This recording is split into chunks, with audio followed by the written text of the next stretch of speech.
दोस्तों, आपने सुपरस्टिशंस के तो बहुत सारे केसेस सुने होंगे, पर आज का केस थोड़ा अलग है क्योंकि इस फैमिली ने ऐसा क्यों किया, ये सब करने का क्या रीजन था, आज तक किसी को पता नहीं। हेमू मकवाना और हंसा मकवाना हस्बैंड वाइफ जो कि गुजरात के राजकोट डिस्ट्रिक्ट में रहते थे। आज की ये कहानी इन्हीं केस स्टडी के अराउंड रिवॉल्व करेगी। हेमू मकवाना की उम्र 38 साल थी, हंसा मकवाना की उम्र 35 साल और उनके 2 बच्चे भी थे। हेमू एक फार्मर था और उसके पास छोटे छोटे खेत थे, पर वो और उसकी फैमिली इतने में ही बहुत खुश थे। हेमू के पेरेंट्स भी उसके साथ ही रहते थे, उनका घर हेमू के घर के साथ अटैच था, इसलिए उनकी देखभाल भी हेमू ही करता था। हेमू का एक और भाई भी था, पर उसका घर अलग था, वो अपनी फैमिली के साथ अलग रहता था। हेमू के बच्चे अपने अंकल के घर जाना बहुत पसंद करते थे, इसलिए 16 अप्रैल 2023 को हेमू ने अपने बच्चों से कहा, आज हम आपके चाचू के घर चलेंगे। बच्चे बहुत खुश हुए। कुछ वक्त बाद हेमू अपनी वाइफ हंसा और बच्चों के साथ अपने भाई के घर की तरफ रवाना हो गया। आज हेमू और हंसा दोनों ने बड़े सुंदर कपड़े पहने थे। हेमू ने सफेद रंग की एक ड्रेस पहनी थी और हंसा ने एक लाल रंग की साड़ी। थोड़ी देर में हेमू अपने भाई के घर पहुंच गया। बच्चे वहां पहुंचते ही सीधा घर के अंदर दौड़ गए और हेमू बाहर खड़े होकर अपने भाई से बातें करने लगा। कुछ देर बातें करने के बाद हेमू ने अपने बच्चों को वहीं पर छोड़ा और अपनी बीवी के साथ घर लौट आया। 16 अप्रैल 2023 शाम को हेमू और हंसा अपने घर लौट आए और ये आखिरी बार था जब उन्हें किसी ने देखा, क्योंकि इसके बाद जो हुआ वो सुनकर आपके पैरों तले जमीन खिसक जाएगी। अगले दिन सुबह जब बच्चे अपने घर वापस लौटे तो वो अपने पेरेंट्स यानी हेमू और हंसा को ढूंढने लगे, पर वो घर पर नहीं थे। बच्चों ने सोचा कि शायद वो खेत में काम कर रहे होंगे, जो कि घर के पीछे ही थे, इसलिए बच्चे घर के पीछे अपने पेरेंट्स को ढूंढने निकल गए।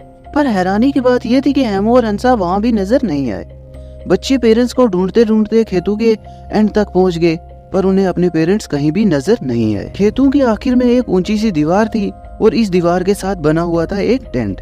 ये टेंट बच्चों को याद था क्योंकि ये टेंट हेमू और हंसा ने ही बनाया था। इस टेंट को बम्बू स्टिक्स और प्लास्टिक बैग से बनाया गया था। इस टेंट के अंदर लॉर्ड शिव का मंदिर बनाया गया था। यहाँ एक शिवलिंग भी थी और उसके साथ ही हवन करने के लिए एक जगह भी बनाई गई। पर इस जगह में जो सबसे ज्यादा अजीब चीज थी वो थी ये गिलोटिन। गिलोटिन अगर आप नहीं जानते तो ये एक ऐसा औजार है जिससे पुराने जमाने में मौत की सजा दी जाती थी। इसमें एक बहुत ही तेजधार ब्लेड होता था जिसे रस्सी के जरिए ऊपर खींचा जाता था और मरने वाले की गर्दन इसके नीचे रखी जाती थी, जिसके बाद ब्लेड को ऊपर से एकदम से छोड़ा जाता था और वो धड़ाम से आके गर्दन पे लगता था, जिससे कि मरने वाले का सर धड़ से अलग हो जाता था। खैर, हम अपने केस पर वापस लौटते हैं। गिलोटिन इस हिसाब से प्लेस किया गया था कि उसकी रस्सी खुद से खींची जाए और सर काट के सीधा हवन कुंड में जाकर गिरे। खैर, बच्चे अपने पेरेंट्स को ढूंढते ढूंढते जैसा ही टेंट में घुसे तो उन्हें अंदर कुछ ऐसा मंजर दिखा जिसे देखते ही बच्चे चिल्लाने लगे और फौरन भागकर अपने ग्रैंड पेरेंट्स के पास आ पहुंचे। उन्होंने अपने ग्रैंड पेरेंट्स को सारा माजरा बताया। उनके ग्रैंड पेरेंट्स और गांव वाले फौरन उस टेंट में वापस पहुंचे और जैसा ही वो वहां पर पहुंचे तो उन्होंने देखा कि अंदर 2 लाशें पड़ी हुई हैं जिनके सर ही नहीं, और ये लाशें किसी और की नहीं बल्कि हेमू और हंसा की ही थी। इसके बाद पुलिस को इत्तला दी गई और पुलिस भी फौरन वहां पर पहुंच गई। पुलिस ने जब वहां की तलाशी ली तो उन्हें पता लगा कि उनके सर हवन कुंड में गिरे हुए थे और उनकी बॉडीज के पास एक नोट भी पड़ा मिला जिस पर दोनों के थंब इम्प्रेशंस लगे थे और इसमें लिखा था उनकी मौत के जिम्मेदार वो खुद ही है और कोई नहीं, और एक रिक्वेस्ट की कि उनके बच्चों और माँ बाप का कोई ख्याल रखे और हमारा इल्जाम कोई किसी और पर ना लगाए, हमने खुद से ही फांसी ली है। खैर, पुलिस के लिए तो ये केस बिल्कुल आसान हो गया क्योंकि वहीं पर चिट्ठी पड़ी मिली कि उन्होंने खुद को ही मारा है, उन्हें मारने वाला कोई और नहीं है। पुलिस ने अपने बयान में बताया कि उनको ना तो कोई फाइनेंशियल प्रॉब्लम थी और ना ही कोई घर में डिस्प्यूट था, इसलिए उन्होंने ऐसा क्यों किया, खुद को ही गिलोटिन से क्यों मारा, पता नहीं। सुनने में तो ये केस ब्लैक मैजिक का लग रहा है, पर सच क्या है ये किसी को पता नहीं।